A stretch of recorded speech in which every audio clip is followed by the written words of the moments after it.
ഒന്നിനും ഈ പറഞ്ഞതുപോലെ എഴച്ചിലാണ്. അതിൽ അടിയന്തര സ്വഭാവമുള്ള സാധനങ്ങൾ അടിയന്തര സ്വഭാവത്തോടെ തന്നെ വാങ്ങിച്ചു തരണം.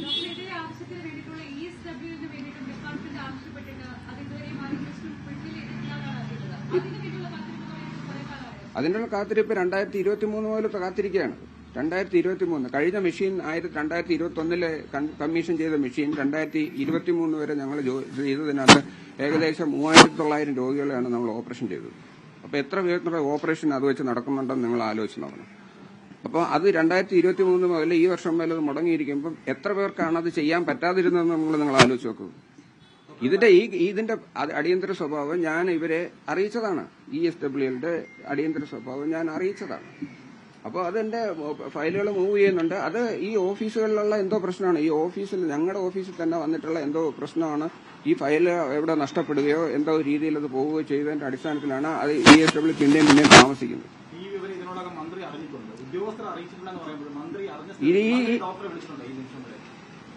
ഞാൻ ഇന്നലെ മുതൽ ഫോൺ ഓഫ് ചെയ്ത് വെച്ചിരിക്കുകയായിരുന്നു. അതറിയില്ല. ഈ കാര്യം ഞാൻ അവിടുത്തെ കൌൺസിലറാണ്, മെഡിക്കൽ കോളേജ് കൌൺസിലർ അഖിൽ സാറാണ് ഇതിന്റെ ESWയിൽ വാങ്ങിത്തരാം എന്നൊക്കെ പറഞ്ഞ് സാറ് എനിക്കൊരു പ്രോത്സാഹനം തന്നത്. അപ്പോൾ സാറിനെ കഴിഞ്ഞ മാസവും കഴിഞ്ഞ എല്ലാ മാസങ്ങളിലും ഞാൻ സാറിനെ വിളിക്കുന്നുണ്ട്, സാർ എന്നെ വിളിക്കുന്നുണ്ട്. സാർ OPയിൽ വരുമ്പോഴും ഞാൻ ഇതിനെപ്പറ്റി ഡിസ്കസ് ചെയ്യുന്നുണ്ട്. അപ്പോൾ സാറ് സെക്രട്ടേറിയറ്റിലും കളക്ടറേറ്റിലൊക്കെ സാറ് പോയി സാറിന്റെ ഇൻഫ്ലുവൻസിൽ കുറേയൊക്കെ ഫയൽ മൂവ് ചെയ്തു എന്നാണ് കേൾക്കുന്നത്. പക്ഷെ അതിൽ എന്തൊക്കെയോ ഈ ചികിത്സാ സ്വഭാവമായിട്ടുള്ള മെഷീനുകൾക്ക് എന്താണ് ഇത്ര താമസം വരുന്നതെന്ന് എനിക്ക് മനസ്സിലാക്കില്ല. ഒന്നുമില്ല.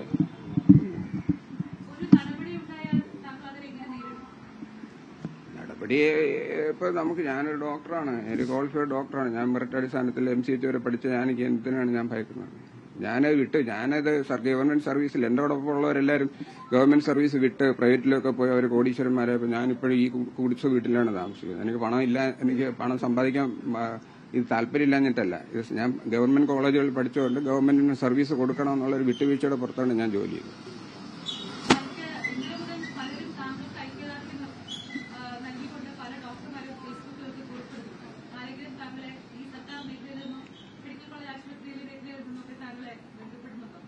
ഒരുപാട് പേര് ബന്ധപ്പെടുന്നുണ്ട്. പക്ഷെ ഞാൻ ഇന്ന് പോലെ ഫോൺ നോക്കുന്നില്ല. അതിനെപ്പറ്റി ഫോൺ ഓഫ് ചെയ്തിട്ട് തുടർച്ചയായിട്ട് കോളുകളും തുടർച്ചയായിട്ട് ഇതുപോലെ മെസ്സേജുകളും വരുന്നുണ്ട്. അത് ഇല്ല, ഒന്നുമില്ല, സമ്മർദ്ദങ്ങളൊന്നുമല്ല.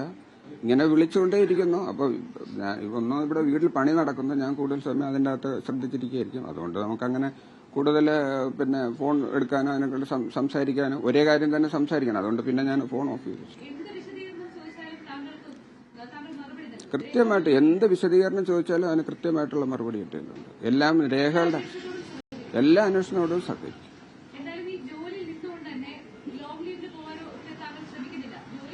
ഇല്ല, ലോങ് ലീവൊക്കെ എനിക്ക് വേണമെങ്കിൽ ഇഷ്ടംപോലെ ലീവുണ്ട്. എനിക്ക് ലീവുകൾ ഞാൻ സർവീസ് ജോയിൻ ചെയ്ത സമയം മുതലുള്ള ലീവുകൾ പെൻഡിംഗ് ആണ്. ഓരോ വർഷവും ക്യാഷ് ലീവ് തന്നെ. ഈ കഴിഞ്ഞ വർഷം ഞാൻ 365 ദിവസം 360 ദിവസവും ഹോസ്പിറ്റലിൽ പോയതാണ്, ഞായറാഴ്ച ഉൾപ്പെടെ. എനിക്ക് ക്യാഷ് ലീവ് തന്നെ ഇഷ്ടം പോലുണ്ട്. ബാക്കി ലീവുകളെല്ലാം ഇഷ്ടം പോലുണ്ട്. ലീവ് എടുക്കണമെങ്കിൽ എനിക്ക് എപ്പോൾ വേണമെങ്കിലും ലീവ്, എത്ര നാൾ വേണമെങ്കിലും ലീവ് എടുക്കാം. അത് ചെയ്യാത്തത് പറഞ്ഞാൽ ഒരു മേലധികാരി എന്നുള്ള നിലയ്ക്ക് എന്റെ പ്രസൻസ് ഡിപ്പാർട്ട്മെന്റിൽ എപ്പോഴും ആവശ്യമാണ്. അതുകൊണ്ട് തന്നെയാണ് പോകുന്നത്. ഇന്ന് ഞായറാഴ്ച എനിക്ക് അവധിയാണ്, എനിക്ക് വേണമെങ്കിൽ പോകാതിരിക്കാം. പക്ഷെ ഇന്ന് പോയി എനിക്ക് കാണണം. വെള്ളിയാഴ്ച ചെയ്ത ഓപ്പറേഷനുകൾക്കുള്ള പേഷ്യന്റിനെ ഇന്ന് ഞാൻ പോയി കാണും.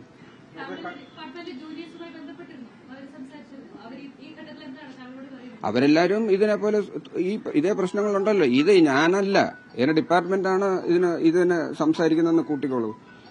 ഞാൻ ഒരു തീരുമാനം ഒറ്റയ്ക്ക് എടുക്കാറില്ല. ഡിപ്പാർട്ട്മെന്റ് മീറ്റിംഗ് വിളിച്ചു കൂട്ടി ഡിപ്പാർട്ട്മെന്റിലുള്ള എല്ലാ ഡോക്ടർമാരും എല്ലാവരും 20 വർഷത്തിലേറെ സർവീസുള്ള സീനിയർ ഡോക്ടർമാരാണ്. അവരുടെ എല്ലാ ഉപദേശങ്ങൾ സ്വീകരിച്ചിട്ടാണ് ഞാൻ എല്ലാ കാര്യങ്ങളും, നമ്മൾ ഈ ഇൻസ്ട്രുമെന്റിന്റെ കാര്യങ്ങൾ ഉൾപ്പെടെ എല്ലാ കാര്യങ്ങളും നമ്മളെ തീരുമാനങ്ങൾ എടുക്കുന്നത്.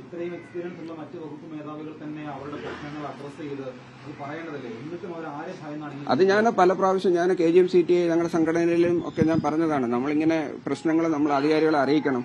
ഇവര് ഇപ്പോൾ നമ്മുടെ തൊട്ട് മേലുള്ള അധികാരികളെ ഇവർ പറയുന്നില്ല എന്നുണ്ടെങ്കിൽ ഇതിന്റെ KGM-CTA നേതാക്കൾ നേരിട്ട് മിനിസ്റ്ററെയോ അല്ലെങ്കിൽ അതുപോലെ ബന്ധപ്പെട്ടവരെയോ പോയി കാര്യങ്ങൾ ധരിപ്പിക്കണമെന്ന് ഞാൻ പല പ്രാവശ്യം കമ്മിറ്റികളിൽ പറഞ്ഞിട്ടുള്ളതാണ്.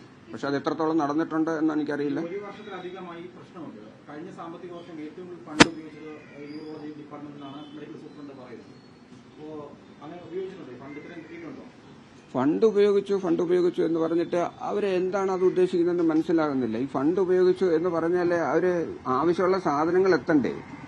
നമ്മളല്ലാതെ ഈ ഫണ്ട് ഉപയോഗിച്ച് വാങ്ങിക്കുന്ന സാധനങ്ങൾ നമ്മൾ എന്തിനാണ് കള്ളം പറയുന്നത്? അതിനകത്ത് ഫണ്ട് ഉപയോഗിച്ച് കഴിഞ്ഞ പ്രാവശ്യം വന്ന സാധനങ്ങളെന്ന് പറയുന്നത് ഒരു ക്യാമറ, കുറച്ച് സാധനങ്ങൾ 10-30 ലക്ഷം രൂപയ്ക്കുള്ള സാധനങ്ങൾ വാങ്ങിയിട്ടുണ്ട്. പക്ഷെ അതൊന്നും പോരാ. ഒരു 10,000-2,000 ഓപ്പറേഷൻ ചെയ്യണം, അല്ലെങ്കിൽ ദിവസം 200 പേഷ്യന്റ് വെച്ച് ഏതാണ്ട് 58,000 പേഷ്യൻസ് ആണ് ഒരു വർഷം നമ്മുടെ കഴിഞ്ഞ വർഷത്തെ സ്റ്റാറ്റിസ്റ്റിക്സ്. അതിലൊന്നും ഈ എമൗണ്ടിലൊന്നും ഒന്നും വരില്ല. നമുക്ക് ഓരോ തരത്തിലുള്ള ഒരുപാട് തരത്തിലുള്ള പലതരം അസുഖങ്ങൾക്ക് പലതരം ട്രീറ്റ്മെന്റ് ആണ് വേണ്ടത്. അതിനെല്ലാം ഉള്ള ഉപകരണങ്ങളാണ്, അതിന്റെ ആക്സസറീസും നമുക്ക് റെഗുലറായിട്ട് സപ്ലൈ വേണം. അപ്പൊ ഇവരെയൊക്കെ എപ്പോഴും നമ്മളൊരു പോയിന്റ് പറയുമ്പോൾ നിങ്ങൾക്ക് ഇത്രയും രൂപ വാങ്ങിച്ചു തന്നിട്ടില്ലേ, ഇത്ര ലക്ഷം രൂപയ്ക്കുള്ള സാധനം വാങ്ങിച്ചു തന്നിട്ടില്ലേ എന്നാണ് അവർ കൗണ്ടർ ചെയ്തുകൊണ്ടിരിക്കുന്നത്. അതിലെന്താണ് പ്രായോഗിക ബുദ്ധി? ഡോക്ടർക്ക് ഉപകരണമില്ല എന്ന് പറയുകയും ഒരു ശസ്ത്രക്രിയ മുടങ്ങിയതിനു ശേഷമാണ് വിശദീകരണം. 67 ലക്ഷം രൂപ കഴിഞ്ഞ സാമ്പത്തിക വർഷം യൂറോളജിക്ക് നൽകുന്നു. അതിനകത്ത് 30 ലക്ഷം രൂപ വീതം 2 സർക്കാരിൽ നിന്നും ബജറ്റിൽ നിന്നും അല്ലാതെ എന്നുള്ള കാര്യങ്ങൾ പറയുന്നുണ്ട്. 2898 ശസ്ത്രക്രിയകൾ നടന്നു പറയുന്നുണ്ട്. ഈ ഉപകരണം ഉപയോഗിച്ചിട്ട് നടന്നു പറയുന്നുണ്ട്. പക്ഷേ ഈ നടന്ന കണക്കുകളുണ്ട്, ഇത് എവിടെയാണ് മുടങ്ങിയെന്നുള്ളത് മാത്രം വിശദീകരിക്കുന്നില്ല. അതെങ്ങനെയാണ് അത് അഡ്രസ് ചെയ്തിട്ടുള്ളത്? എങ്ങനെ മുടങ്ങിയെന്നുള്ളത്? ഉപകരണങ്ങൾ മാത്രം പോരല്ലോ, ഉപകരണങ്ങളുടെ ആക്സസറീസ് വേണ്ടേ? ഉപകരണങ്ങളിലെ ഈ പ്രോബുകള്, അതിൻ്റെതായിട്ടുള്ള ബാക്കി അതിന്റെ സംവിധാനങ്ങൾ, ഇങ്ങനെ കുറെ സാധനങ്ങൾ അത് വേണം. ഒരു ഉപകരണം മാത്രം ഉള്ളത് കൊണ്ട് മാത്രം നടക്കും. ഈ ലിത്തോക്ലാസ്റ്റ് തന്നെ, ഈ ലിത്തോക്ലാസ്റ്റ് വാങ്ങിച്ചിട്ട് ഇപ്പൊ എനിക്ക് തോന്നുന്ന ഒരു 4-5 വർഷമെങ്കിലും ആയിക്കാണും. ഈ ലിത്തോക്ലാസ്റ്റ് പ്രോബാണ് ഇതിനകത്തുള്ള എപ്പോഴും വരുന്ന മുടക്കം. ഈ പ്രോബുകൾ കൃത്യമായിട്ട് സപ്ലൈ ചെയ്യുന്നില്ല. അപ്പൊ സപ്ലൈ ചെയ്യാതെ വരുമ്പോഴേക്കും ആ സമയത്ത് സർജറി മുടങ്ങും. ഇതുപോലെ നമ്മൾ മറ്റു ഉപകരണങ്ങൾ, സിസ്റ്റോസ്കോപ്പുകൾ, മറ്റൊരുപാട് ഒരു ശസ്ത്രക്രിയ ചെയ്യണമെങ്കിൽ എന്റെ കണക്കുകൂട്ടലിൽ ഏതാണ്ട് ഒരു 12 തരം ഉപകരണങ്ങൾ നമുക്ക് വേണം. ഒരു ശസ്ത്രക്രിയക്ക് വിവിധ തരത്തിലുള്ള അതിന്റെ കേബിളുകള്, അതിന്റെ കണക്ടറുകള്, അതിന്റെ ഒരുപാട് സാധനങ്ങളൊക്കെ വേണം. ഇതിൽ ഏതെങ്കിലും ഒരു സാധനം ഇല്ലെങ്കിൽ തന്നെ പിന്നെ ആ ഉപകരണം ഉപയോഗിക്കാൻ പറ്റത്തില്ല. നമുക്ക് അന്ന് ആ ശസ്ത്രക്രിയ നടക്കത്തില്ല. ഇപ്പൊ തന്നെ കഴിഞ്ഞ ഒരു 30 ഡിഗ്രി ടെലസ്കോപ്പ് എന്ന് പറഞ്ഞാൽ ഏറ്റവും കൂടുതൽ നമ്മൾ ഉപയോഗിക്കുന്നത് 30 ഡിഗ്രി ടെലസ്കോപ്പാണ്. ആ 30 ഡിഗ്രി ടെലസ്കോപ്പ് നമ്മളിപ്പോൾ കേടായി കിടന്നിട്ട് നമ്മളത് എഴുതി കൊടുത്തിട്ട് അതൊന്നും യാതൊരു ഇതുമില്ല. മാത്രമല്ല അത് കഴിഞ്ഞ പ്രാവശ്യം അത് എഴുതി കൊടുത്തപ്പോഴാണ് വലിയ പ്രശ്നങ്ങളുണ്ടായത്. അത് മനഃപൂർവ്വം ഡോക്ടർമാർ കുത്തിയൊടിച്ചതാണ്, എന്തോ മോട്ടീവാണ് അതിന്റെ പിന്നിൽ എന്നൊക്കെ പറഞ്ഞ് സ്വകാര്യ ലോബിയെ രക്ഷിക്കാനാണെന്നൊക്കെ പറഞ്ഞ് പത്രത്തിലൊക്കെ വാർത്ത വന്നു.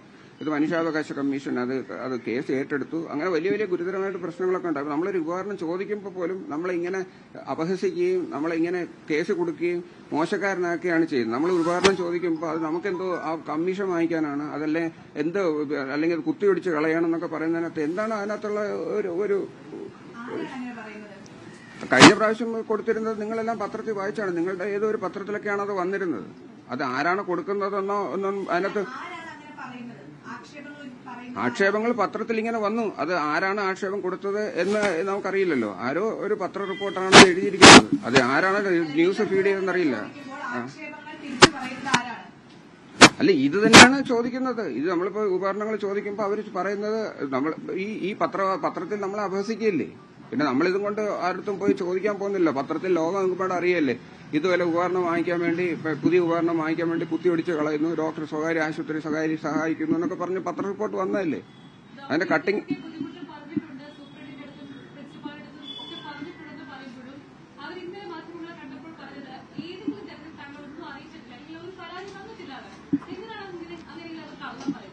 ഇതേ ആറ്റിറ്റ്യൂഡ് അവർ പിന്തുടരുന്നത് കൊണ്ടാണ് അവരുടെ മേളിൽ ഞാൻ സോഷ്യൽ മീഡിയ ഞാൻ ആശ്രയിച്ചത്. അവരുടെ മേളിൽ നിന്ന് യാതൊരു നീതിയും കിട്ടുന്നില്ല എന്ന് പറഞ്ഞുകൊണ്ടാണ്. അവരെ നീതി എനിക്ക് തന്നിരുന്നെങ്കിൽ എനിക്ക് ഒരു ആവശ്യമില്ല.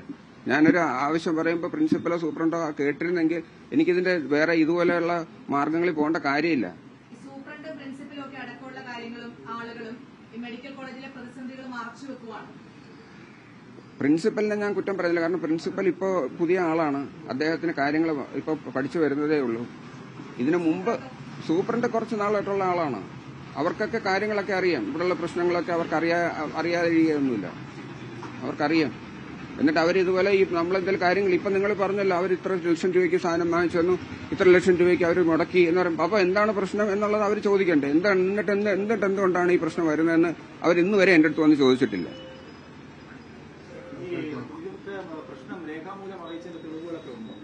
എല്ലാം ഉണ്ട്.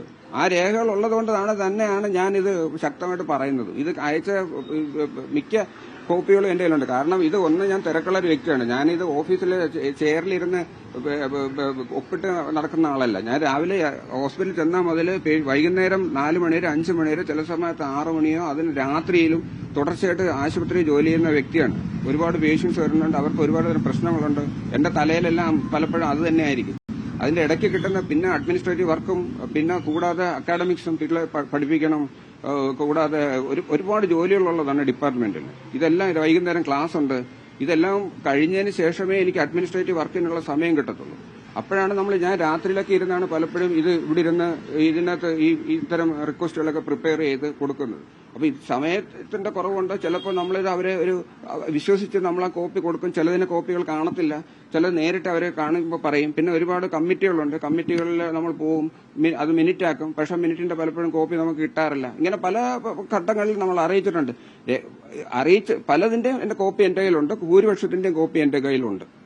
പക്ഷെ ഈ കോപ്പികൾ മാത്രം വിശ്വസിക്കേണ്ട കാര്യമില്ല. അതിന്റെ പുറമെ നമ്മൾ ഇത് എല്ലാ സദസ്സുകളിലും ഞാൻ ഇവരെ DME ആയാലും പ്രിൻസിപ്പൽ ഏത് കമ്മിറ്റി വിളിച്ചാലും ഞാൻ അതിന് അറ്റൻഡ് ചെയ്യുകയും കാര്യങ്ങൾ അവതരിപ്പിക്കുകയും ചെയ്യാറുണ്ട്. തീർച്ചയായിട്ടും കടുത്ത മാനസിക സമ്മർദ്ദമാണ്. കാരണം നമ്മുടെ മുമ്പിൽ വരുന്ന രോഗികളുടെ വിഷമവും അവരുടെ ബുദ്ധിമുട്ടുകളും നമ്മളൊരു സൈഡ് കാണുകയും നമ്മളൊരു നിസ്സഹായ അവസ്ഥയിൽ ഇപ്പുറത്ത് നിൽക്കുകയും ചെയ്യുമ്പോൾ നമ്മളെ ആരും സഹായിക്കാനില്ലല്ലോ, നമുക്ക് അതിന് വേണ്ടുന്ന സപ്പോർട്ട് കിട്ടുന്നില്ല എന്നുള്ളതിന്റെ ആ ഒരു നിസ്സഹായാവസ്ഥ ഞാനത് ഫേസ്ബുക്കിൽ എഴുതിയിരുന്ന അത് ആ അവസ്ഥ തന്നെയാണ് ഇപ്പോഴും.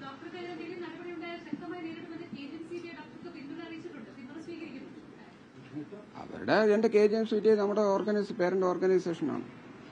അവർക്ക് അത്ര അങ്ങനെ വലിയ കപ്പാസിറ്റി എന്നുള്ള ഓർഗനൈസേഷനൊന്നും അല്ല.